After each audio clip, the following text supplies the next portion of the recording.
Folks, I think we need to look at some mortgage-related data that CoreLogic has put out. I think it's very interesting, kind of under the lens of non-QM and other markets.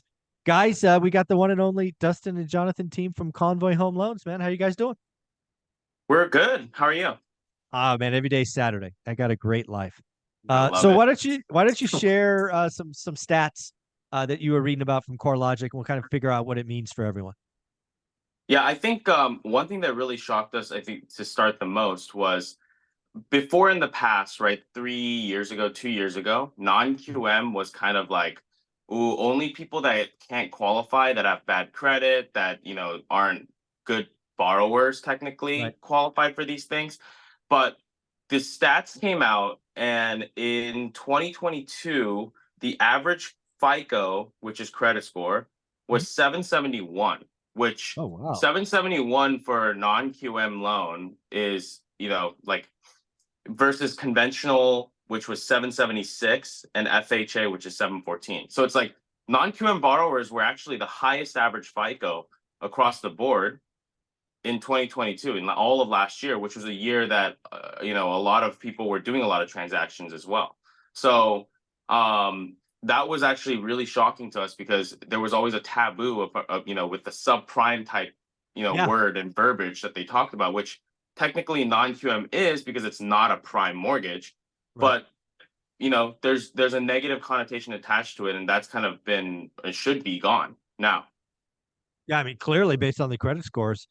So let's poke at that a little bit because I think there's a bigger story going on, right? We've been doing this show for a couple of years. I've been doing my channel for 5 years, and the non-QM space kind of, in my opinion, came onto the scene as a make sense lender, right? I think there was a long time where you hit a button and you look for approve eligible, that kind of nonsense, and there's just so many reasons to say yes to a loan outside of approve eligible. So I think non-QM is frankly grown up, and I think it's the right answer for lots of people for lots of reasons. I mean, that's what I see, but maybe I'm wrong. No, I mean, we're going to be the ones that tell you that we think and agree that you're right on that stance because it isn't that it's, always going to be better. It isn't that it's always going to be worse. It just gives you a different way to approach how to get qualified. Mm. Now, a lot of times people also think that you can only, if you have a W-2 and you only have W-2 income, that the best route for you is conventional. That isn't always true, right? There still are non-QM 30-year fixed interest only loans that you use only your W-2 to qualify for. So that's why in my opinion, why the credit scores or the average credit scores for non-QM loans, right, are basically identical with conventional and significantly higher than, FHA or government loans. Yeah. And I think non-QM, again, I do think, there was a stigma that it's the next subprime or the alt A or whatever you want to call it market. And the thing about non-QM that I don't think a lot of people realize is there's a real down payment, right? There's real equity. Right? We're not talking about 103% mortgage loans like we did in subprime, like where people were buying homes and getting checks at closing. That's not what's happening now or in the recent past. So it's I think a lot of people are just kind of thinking we're going to repeat subprime again, and the facts don't back that up. I don't think. And John will go over this one right now, Yeah. right into your point. I mean, the average LTV for non-QM was 76% Oh, wow. compared to qualified loans, which was 77. So in fact, actually, it was less. Like people put more down. Right. This percent average lower than conventional, which is actually, if you think about it on a risk scale, right? Because a Mhm. lot of these non-QM loans are backed by Wall Street. They're always going to mitigate risk, right? Yeah, of course. Yeah, And yeah. Wall Street's generally pretty good at mitigating risk. Generally. yeah, yeah. So because of that, I mean, people are putting a little more down. They have to put a little more down. It's Yeah. creating almost like a safe haven where worst case scenario, if all these homes were to get foreclosed on or whatnot, then there's money left over in the house where the borrower could actually still probably walk away without having hurt that bad, right? So the risk factor is a lot lower than people think on these non-QM loans. And it's no longer the inferior product. It might No. actually, it might actually be the superior product now in terms of options, because Dustin and I mean, we use non-QM loans to buy, right? Yeah, of So course. it's like, why would we go conventional when we can go a route to allow us to, you know, maximize our monthly payments, income, all that, right? So Yeah. Well, I think we shared last week. I have no idea if it's true this week because rates change every day. But non-QM standard products was I think was like a half a point cheaper last week. I don't know if it's still the case, but non-QM is a superior product from ease of use. It is a make sense lender, higher credit, higher down payment. Wall Street's mitigating risk, equity there. So if there is pain, equity gets hit first. That's what all these whiners about a repeat of subprime don't understand is there's actual equity and a solid credit rating behind these borrowers.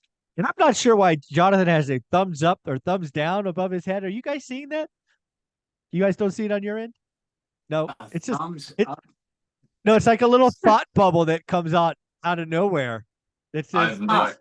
I have no Oh, you idea know what what? that's I doing. did see it like trigger a little bit, but I don't know why. There's a game I put on before that. Oh, you got a game that's on the phone. The phone is playing. I'm like, who the heck is playing with my phone? So No, anyway. it's not actually a game. I don't know what we don't know what's going on.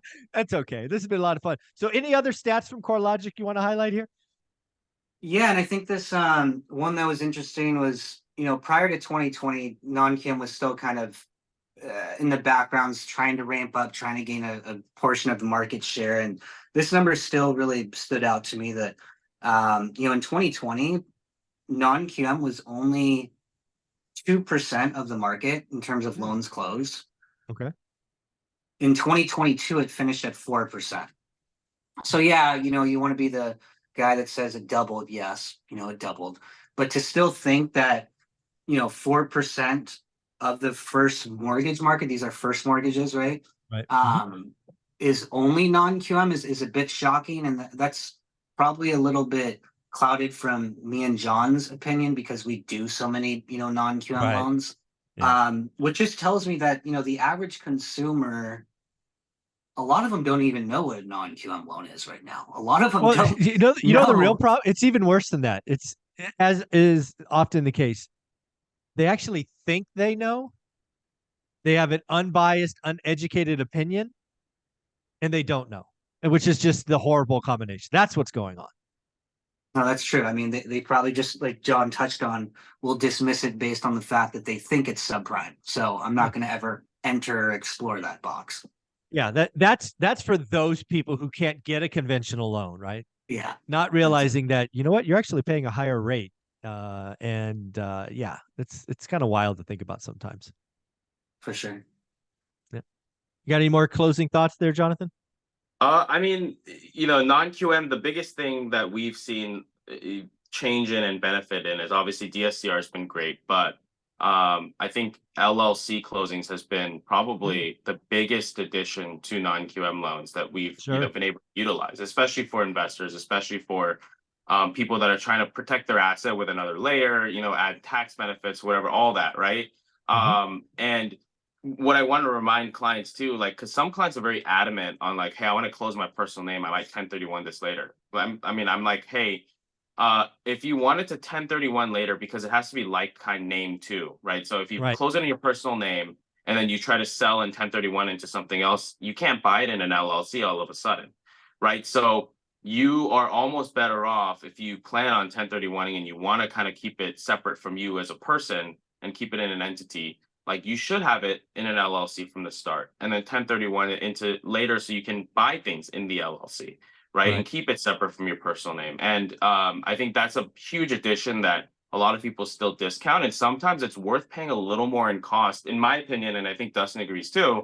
Like it's worth paying a little more in cost for that extra security, for that extra flexibility to be able to have it not show up on your personal credit report, not affect your DTI on there and affect your credit score on there, but still give you the flexibility of, hey, I have an investment real estate property that's technically residential, but it's, you know, technically a business. It's on its own. It's in its own entity. So if something happens there, it's, you know, it's there, you know. All right.